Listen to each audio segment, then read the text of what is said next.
Today, I wanted to talk to you a little bit about how clothing needs of children with autism or developmental disabilities typically are. In my experience, I have seen that these children are particularly sensitive sometimes. Sometimes they are so sensitive about clothing that they actually reject the clothing because any texture directly put on their skin that is not tolerable to them. In which case, we see a lot of children engaging themselves in stripping. I think the clothing needs then become, for those children, become in a way to say, how can we make them not easily remove their clothes? Sometimes we have used some kind of attachments that would make it a little more difficult, a little more complex to remove their clothes. However, I strongly feel that the texture of the clothes might do a trick to make them accept the clothing much better. Not all children, although, are sensitive towards clothes. There are some children otherwise who are also very seeking side in a way that they would like to put their own clothes in their mouth again and again. Something that we call mouthing. So sometimes they will put the collar in their mouth, especially when they're focusing on something, they're trying to work hard on something, they would like to focus while chewing on the collar. They might also chew on the shirt. And the clothing need then is more of a social nature then. The clothes usually become wet when they are putting in the mouth. It becomes a little more socially difficult to have those clothes around for the parents. Also, on the other side is that these clothes wear and tear, and that you might frequently see a hole in the shirt. In which case, again, the parents might feel a pinch about the clothes' durability, about the life of the new clothes that they had for the child, and also about the fact that they could make it a little unusable for a social setting. On the sensitivity side, the clothes needs of children who are sensitive to it are also very sensitive about if there are any threads, if there are any stitches that they can feel on their skin. I think the idea then there is about those clothes where the outside might have a little bit of design or details, however the inside of it should be absolutely smooth. Talking about details on the clothes, there are again two different thoughts in it. There are some children who are extremely distracted if there are some kind of sequence or some kind of layers in the clothing, some kind of fair textures outside, or threads maybe like you typically have in a hood or a kind of a clothes. They might actually get very distracted with it. They might play with it again and again, shake repeatedly, which may not be a very good idea for them. There are others, however, who might like touching and feeling the cloth if in case it gives them a sense of a texture. If they are into a profile where they are looking forward and they are liking the texture, they might actually love it. In terms of colors, I think the muted colors or soft colors must be much more acceptable to them.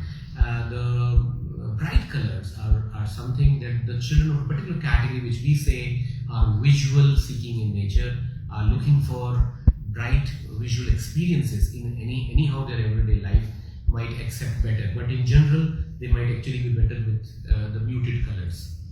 A lot of children with clothing that we see difficulties is one of the difficulties is that they are not very good with transitioning, meaning thereby that they are not very good with transition from summer clothes to winter clothes because it adds a layer or adds texture or just adds a little bit of feeling of extra clothing.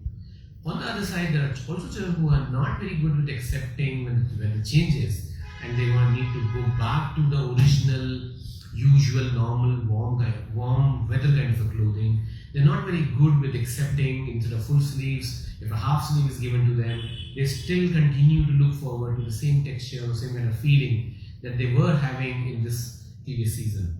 They're also not very good with accepting jeans kind of a fabric, a denim fabric. A lot of them do not accept it very well.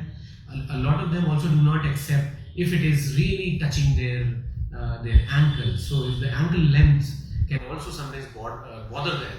The border of the pants or jeans might actually touch their skin surface again and again, and they might be too sensitive about it. All these things are not something that are uniformly seen. They are of course seen in some children, whereas in others they might actually not mind it at all. In my view, then we should have two different lines of clothing, where one line could be where there are muted colors, there are loosened up clothes, something that can be easily worn over the skin, something that is breathable, something that is skin friendly and does not have much of a frills or details over them. On the other side, there could be a lot of usual clothing. These are children who would not mind them having. However, a lot of children, of course, are lying down on the floor. They flop down. They are always seeking some kind of a texture on the surfaces, on the environment that is around them, which might have an effect on the clothing about its durability, about its ability to be used again and again, and that could be taken care. One of the other features that I have seen with children who are on the other side of actually looking forward to having clothing is that they are more comfortable, or in fact more relieved, when the clothing is tight. When the clothing is something that snugly fits over the skin and bone, it kind of gives them a feeling of somebody hugging them tightly. And then these children are then much more calmer, much more focused, much more organized in fact. And during therapy also we do use such kind of things deliberately to make them much better in their day-to-day functioning. A lot of children love using equipment in therapy that is made of lycra.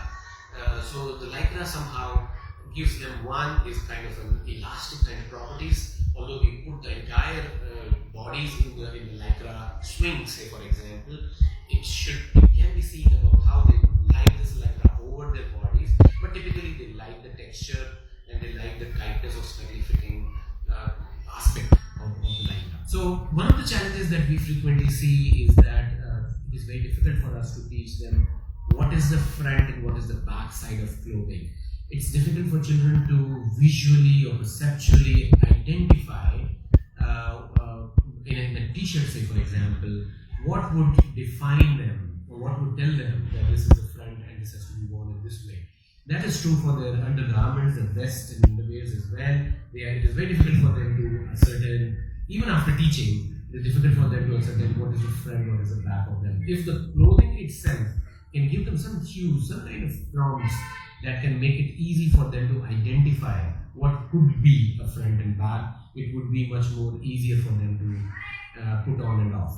The other aspect is we would definitely want the children to be toilet trained. We would want them to be trained in their daily routines as much as possible independently, which would mean that because of their fine motor skills difficulties and their skills not very good with sequencing in actions, it would be reasonable to think that the more easy it is for children to use a sense of a buckle and then the clothing can come down or can be easily removed, which would be a much better idea than something that has fasteners, that has tags, or that has kind of strings which can be tied and all. Those things would always be difficult for them. We would have children have ways of easily removing the clothes and easily put them up as well. These children usually do not have physical difficulties a lot, but they have difficulties in the cognitively sequencing steps that are required for complex clothing styles of